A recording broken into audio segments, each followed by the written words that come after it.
Mode, déco, accessoires, de toutes les matières, c'est le wax qu'elle préfère.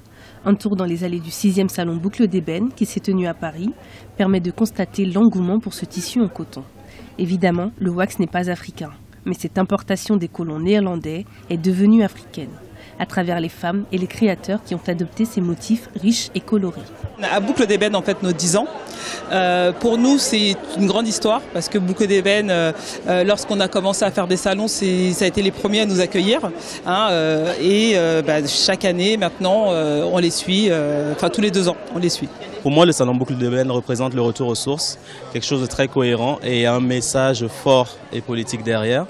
Et pour moi, ça allait de soi, moi qui essaie de promouvoir la culture africaine au travers de ma marque, ça allait de soi que je fasse partie de cet événement-là. Le wax, qui semblait tomber en désuétude, est de nouveau très à la mode.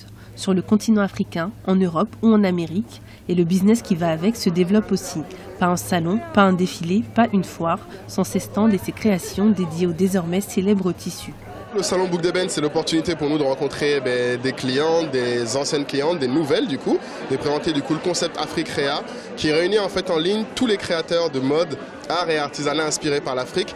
Je suis installée à Cotonou, précisément dans le quartier Saint-Jean, et le salon Boucle d'Ébène me permet d'avoir une ouverture sur mes activités et j'ai essayé de faire le déplacement pour avoir une ouverture d'esprit.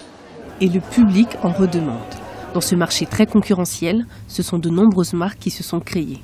Des plateformes dédiées voient le jour pour toujours être à la pointe et relayer ce qui se fait de meilleur dans le monde du wax. L'innovation est aussi de mise dans la création, comme pour montrer que le wax peut s'adapter à différents usages et aussi être grand public.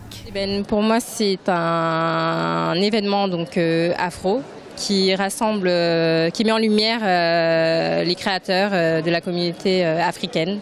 C'est rare qu'on trouve un événement où il y a vraiment toute la culture un peu afro rassemblée, de la mode aux produits de beauté, etc. Et donc c'était l'occasion ou jamais. On est toujours à l'affût de petits accessoires pour un peu enjoliver notre tenue.